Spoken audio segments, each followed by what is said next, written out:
Hi, it's Jeff. And Denise from Mousesteps.com. And this is episode number 339 339. of Mousesteps Weekly. Sponsored by MEI Travel and Mouse Fan Travel. They are Disney specialists and can assist you with travel to Disney parks and elsewhere. And really, they have over 20 years in the business and almost 100 agents. And being a former travel agent myself, I really recommend them. And you can also sign up for their mailing list for all the latest and best deals. Yes, but we are now heading to Epcot, and Epcot is undergoing a major transformation, and Jeff is still a little under the weather, so I've been collecting a lot of although, did you get this one? No, I got this. No, you did. I've made it out a few times. Yes, he's not that much. But I guess I recorded this. I got a new iPhone 11 and I have been rocking it ever since. Let me tell you, this iPhone 11 footage looks great, and there's so much going on here with the transformation, really. And while we're looking at this, I had the choice, really. We were either going to get me a new DSLR or an iPhone, and I thought the iPhone would be more useful. Well, it's come in handy. Yes, I've used it all the time, and I love taking video with it now. So anyway, we're heading through Future World, which is very heavily under construction at this point for this massive transformation, which I don't know when it will be finished. But I mean, because they're working on so much of it at the same time, that means a lot of it will be done at the same time. Taste Track's still not open. Yeah, I was going to say, still not open. I am hoping very soon. I thought that would open, I don't know, a couple weeks ago or so. Now we're looking at the flower quilts, which have grown in a little bit since I recorded this, for the Epcot International Flower and Garden Festival, which we'll be talking about, and that starts on March 4th, 2020, and I love the Flower and Garden Festival so much. And you can see the Communicore West is almost totally gone. It certainly is on the front half there, and I think the second half that we're about to see is going soon. You know, that part still seems to look the same, so that doesn't seem like they've been working on that area as much as, let's say, the Ratatouille construction or some of the other areas that are moving a little quicker. So we're going through here, and you have a bird's eye view of the new entrance area. We're going to go over all of that. There's two entrances now. You can go to the right or the left, and we'll show both of those from ground level. But here's an interesting look from above. I think, have we shown We showed it when it was open on New Year's Okay, Eve, yes, and that will be briefly. that will be the same. I haven't even been taking that recently. I try to take the east side just to kind of see what guests are saying. Like, I help guests much more than I used to. I'm always hearing them saying, I'm not sure where I'm going, so I end up being. I try to be helpful. You never told me that. That's very nice. Yes, I try to be helpful, and I'll hear guests saying, "Oh, where is such and such?" So I'll be like, "What are you looking for?" Well, they have these clear signs with arrows too. You know what? For guests who aren't here too often, I don't think this is going to be totally easy. Once you get on the other side of it and you're heading more towards World Showcase, it's a lot easier. But, getting to that area is a little bit more challenging. And I took this video also. This is how you go in through the west side, east side. East side, correct. Which is where, because Electric Umbrella, I always E for east. Mm-hmm. That's where Electric Umbrella used to be. But we're heading this way. This is where you would go for rope drop on this side, and this was rope drop. Wow, look at that. And you can see there's the Guardians building, and I've never seen it from this angle before, way back here like this, because it's never been open to the public like this. Once you get to these walls, it's almost like a funnel, and then you just keep going. Like, you just follow the crowd, and you'll eventually get to Test Track. On the left hand side was where Guardians of the Galaxy Cosmic Rewind will be, and then we're just heading. The play pavilion will be on the left. We have Mission Space on the left. And you can see the breezeway there is completely closed. And what you're seeing here is the new area for Mouse Gear, right? Mm-hmm. But Electric Umbrella would have been also on the other side of this, and that's now completely and totally closed. And on this day, Test Track was closed, but I believe that just reopened like a couple days ago. The day I was there, it like soft opened, and it's probably officially open today. So then, you just keep walking, and this is the other side. This is what we have shown before. But very briefly and different, because when we showed it before, it was only being open for a very, very short time, where now they've got all the signage in, and it's much more clear. You can see this is very clearly the exit on how to get out of the park. And back then, the front one of the sides had been kind of opened up, so it was like, oh, look, we have a front entrance. But that's not really the case as much anymore. A lot is happening up front as well right now. But I think this is very clear signage. I mean, if you want to go to the Seas, it's right there. If you want to go to World Showcase, you can get there that way. There's a wide path now, so you can walk right through Future World. Well, they keep changing signage, adding to it. We just saw Spaceship Earth as well, and Spaceship Earth is going to be going down for, I assume, a lengthy refurbishment or more than that. And May 25th will be the last day, and then May 26th is when they start work on it. So right here we have the flower quilt for the Epcot International Flower Garden Festival. That is the main quilt that they do every year, and that looks nice. And now Topiaries. Topiaries took a little longer, I think by a couple days or so this year, to go up, but we're seeing a lot of them now. Yeah, so with this next section of the show, we're going to talk all about the new topiaries, and some of them have changed completely over the years, and we're going to compare those as we look at the monorail go by, the beautiful quilt. So I think our first one is going to be Anna and Elsa, which is pretty much the same that they've had in the same location for the last number of years. Well, I think this is a third year in this location, because this was like a new area for Norway, and then they were added there. They started in 2015. They never had like an old look. They've always had this new next-gen face and everything. But they've been here at Epcot, I think, since 2015. So we're looking at 5 or 6 years now for them. And this is a nice location. I think it's a little cramped in a way in that one area, so it's better to go a little earlier in the morning. And then the Troll has been here almost every year, not necessarily in this location, but in a couple different spots. The Troll is great. I love the Troll. He has no connection to Frozen, although people confuse him to Frozen trolls. Yes, and the pandas are in a fantastic location. I was never a big fan of the pandas before, but there's something about them. They look playful, and they have a great backdrop. They were always kind of squished into that other location. Right, in front of a window that sometimes had guests eating, so you kind of felt bad staring at them there anyway. So again, I agree with you. Much better. I love it here, and a nice backdrop. Although you could see there's a change. No Bromeliad Dragon, and we'll find out what happened to him a little later. Yes, and it's a fun change. But here is Peter Pan, who received a new look this year. Wow, a big new look. Look at that. New face. The first new face was Snow White, and that was in 2014. Next generation faces for the Topiaries. And this year, Peter Pan received his. And I thought that was very exciting. And also Tinkerbell, who we're going to see. And we're going to see before and after comparison photos in a few minutes. But first, here is Captain Hook, a close-up of Captain Hook, as we always do. Really close-up. Well, you got to see those, his really eyes. Close-up. I mean, they're so detailed. I love these topiary, and especially Captain Hook looks great right there. This is my favorite festival, and I spend so much time at Epcot as it leads up to the Epcot International Flower and Garden Festival. How many times did you go last week? Like 5, 6 times? Probably. I just like to see the topiaries, the new topiaries as they come in. All right, there is the old old Pan and new. Yeah, and that is what Peter Pan also looked like last year, and that's then what Peter Pan looks like What this a year. difference. Such a nice improvement. And here is Tinkerbell, and she has also had a transformation. And she is in the back now. She's where Mary Poppins meets, in the back of the pavilion with the gardens, which are now fairy gardens. Right. And Tinkerbell has this terrific new look as well. And I read in the Sentinel, like, it wasn't even necessarily planned they were originally going to do it, but I guess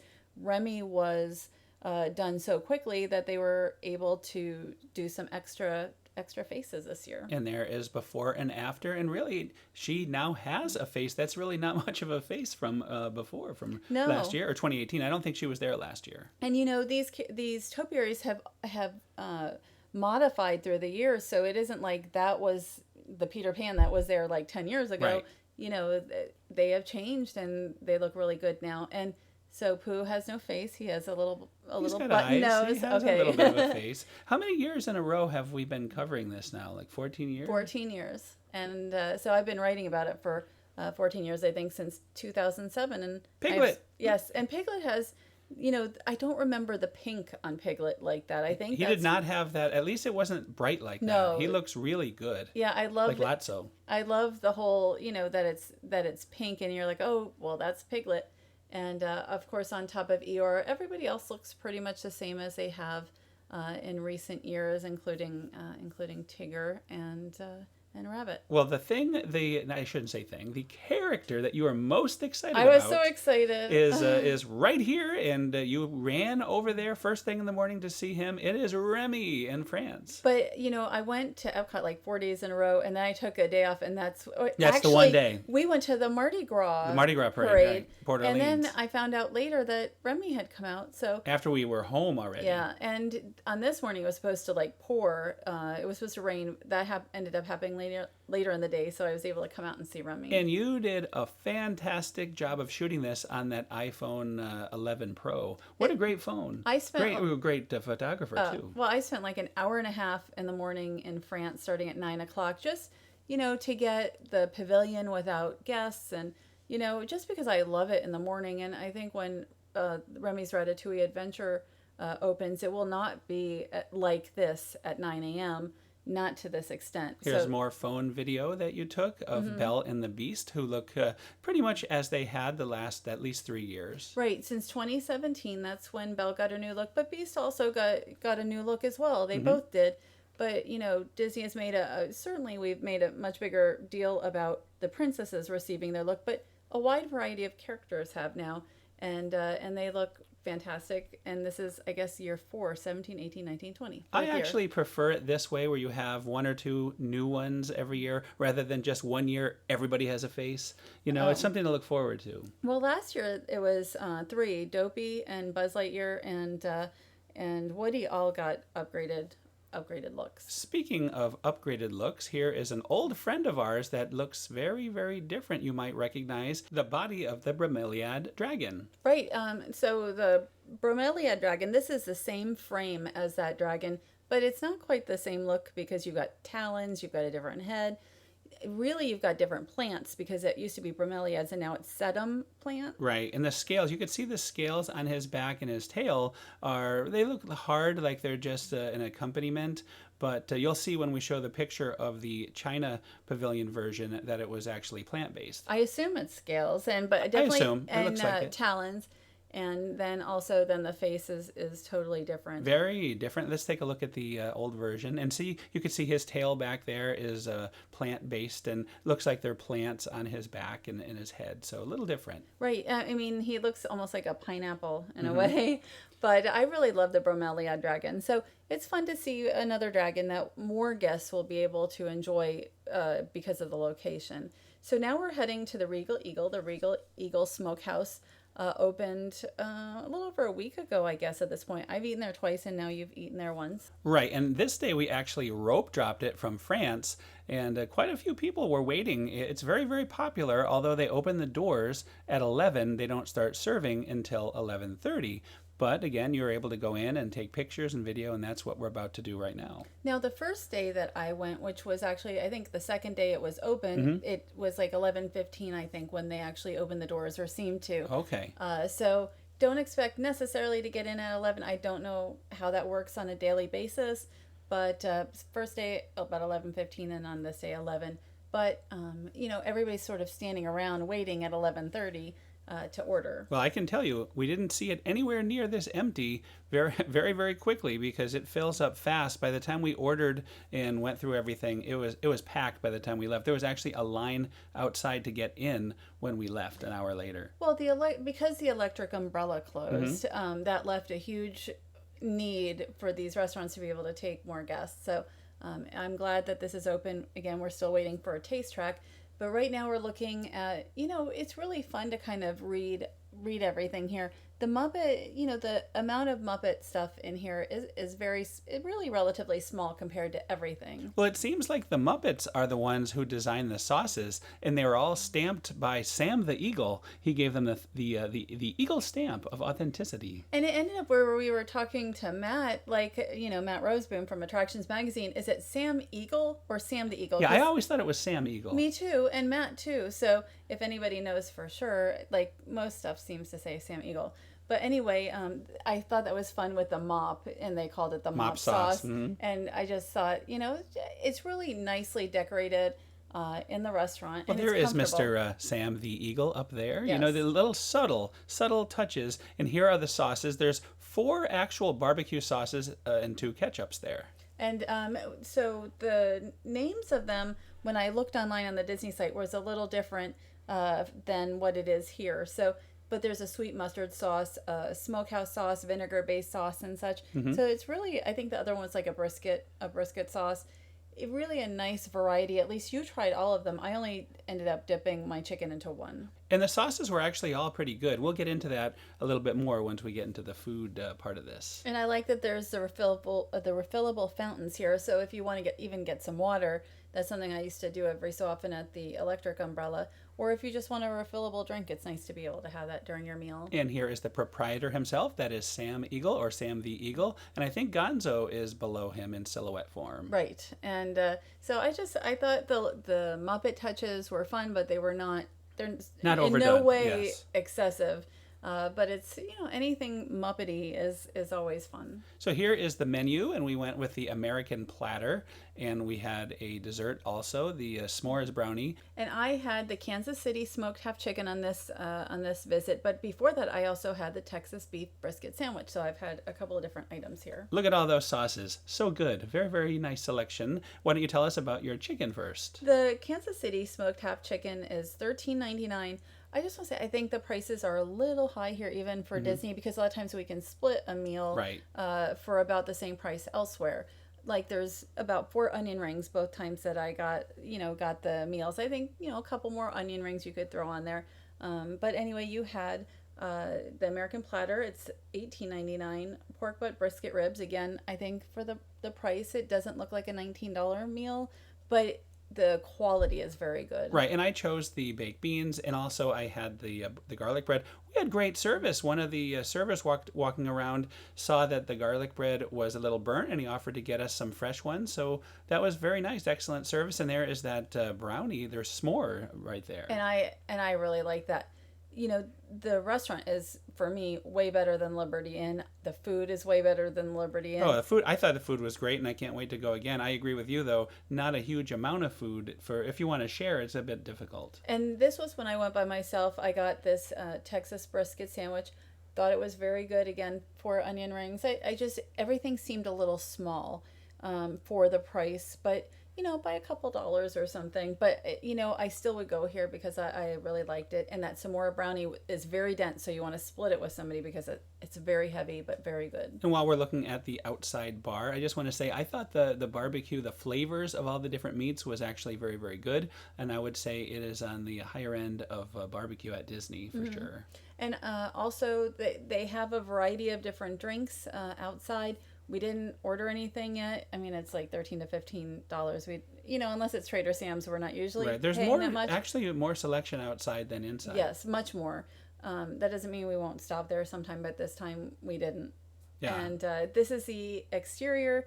And I enjoyed it. I mean, both of my visits were very good. And now it is Mardi Gras. It is happy Mardi Gras time at Disney's Port Orleans Resort. We, of course, always celebrate at the French Quarter. 9 years now. We have done this for 9 years in a row. Port Orleans Mardi Gras Parade. At first it looked like it was going to be packed, and it was busy, but probably about as busy as last year. Now, this year's theme was Blast from Magic Past, and we didn't know exactly what that would mean, but it was a really fun theme. Every year, the cast members create this Pargo Cart Parade.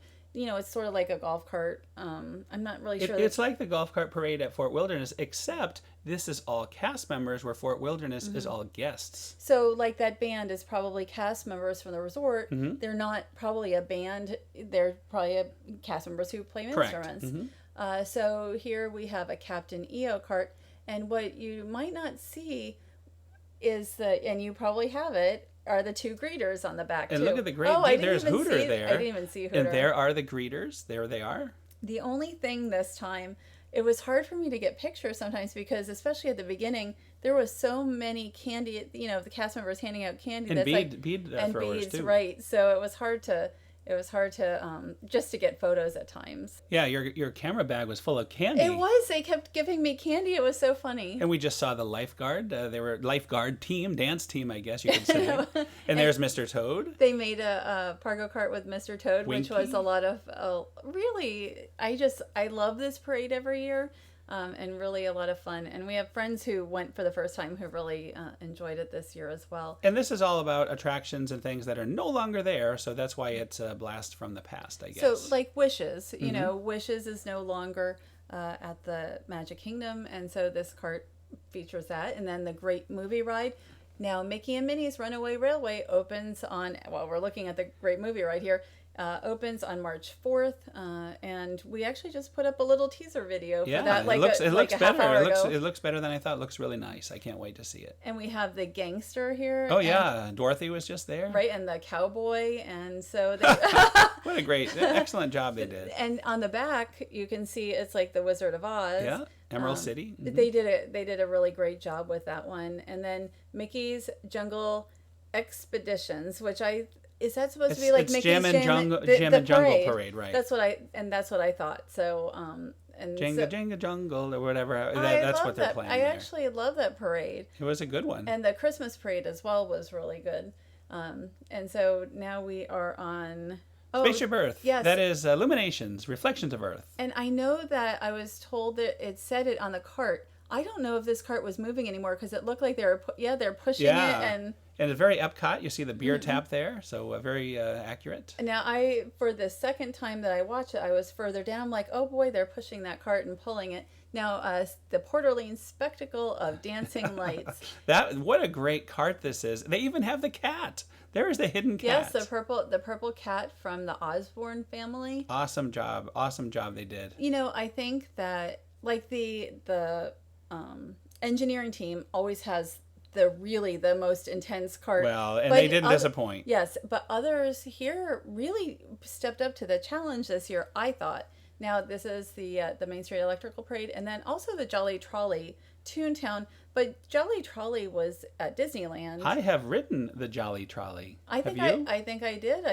Very short-lived, but you're right. It was at Disneyland, Mickey's Toontown. Now, the engineering team always has a fantastic cart. Oh, look at this. 20,000 Leagues Under the Sea. So awesome. What a great job. The Nautilus. And it's like, oh my gosh. Like, I remember I put out the tweet. The engineering team did a Nautilus. Like, every year they do something like that. They outdo themselves every year. Amazing. The Darth Vader, the turkey leg, the Slinky Dog. They are just really fantastic. And the return of Naveen. Lately, it's just been Princess Tiana. Yeah. Mm-hmm. So you have Princess Tiana and Prince Naveen here, which was very nice to see them being pulled through the resort. It's been about 7 years since they've been together, actually. It's been a while. And so the parade starts at Port Orleans Riverside and then goes through the French Quarter. So it takes maybe about an hour for this. They're in that cart for a little while, really from like 10 to 11. I'm not sure what the exact ending time was, but it takes a little while to really get around. Well, I'm so glad to make it out to that. That's something I look forward to every year. It was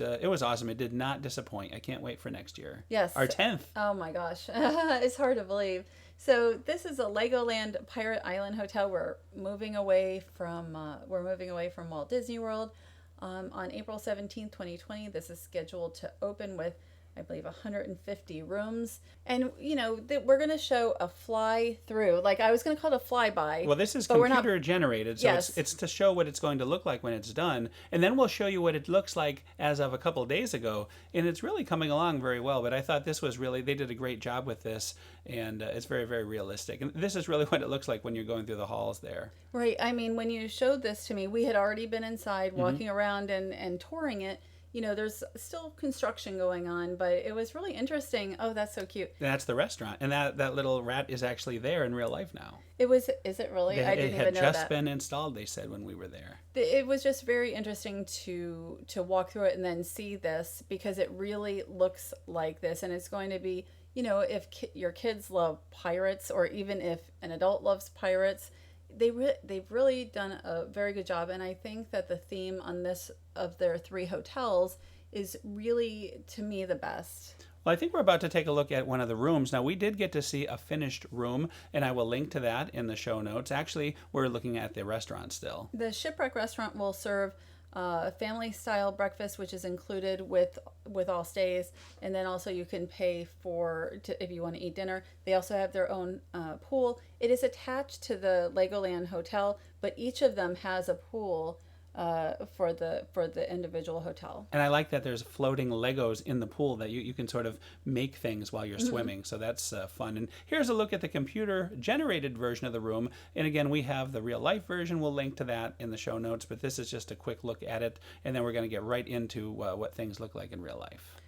I just thought they did a very good job. And you even have like those bed runners, and other resorts have gotten away from bed runners, but I thought it worked very well with their bedding. So anyway, now we're going to say goodbye to the computer generated and go to real life. So here we go. We're actually in there, and that is you just saw something very similar in the fly through. I thought this was a very nice tour for us to get to see what's going on. Again, this is a 3rd hotel for Legoland Florida Resort. You're like 130 steps.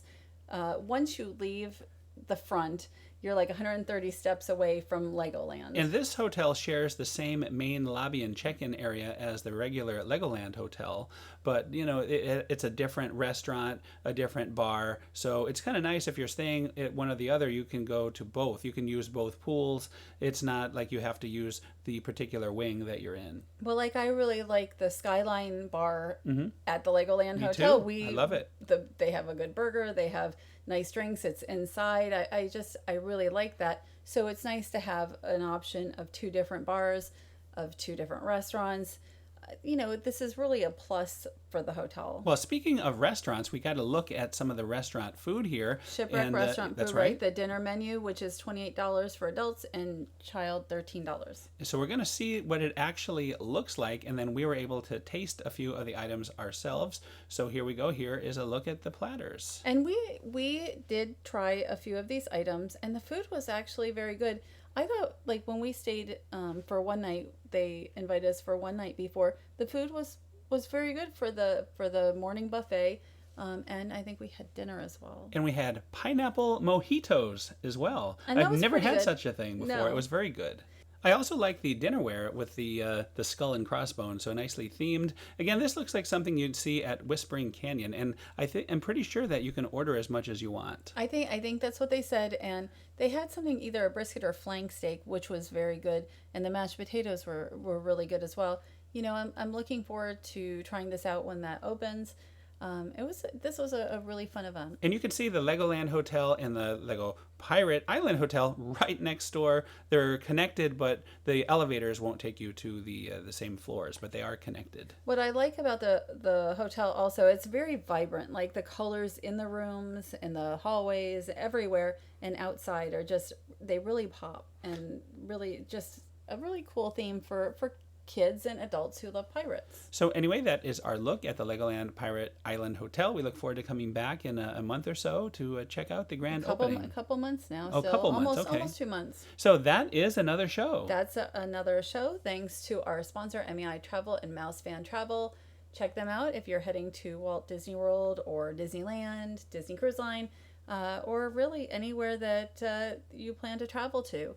And there are a couple news items from this week. Bob Chapek is now CEO, and I'm sure everybody already knows that. What a surprise that was. It was a surprise. We knew that was possibly happening. At someday, yeah. It was just boom, right now, immediate. And Mickey and Minnie's Runaway Railway also will be opening in a few days.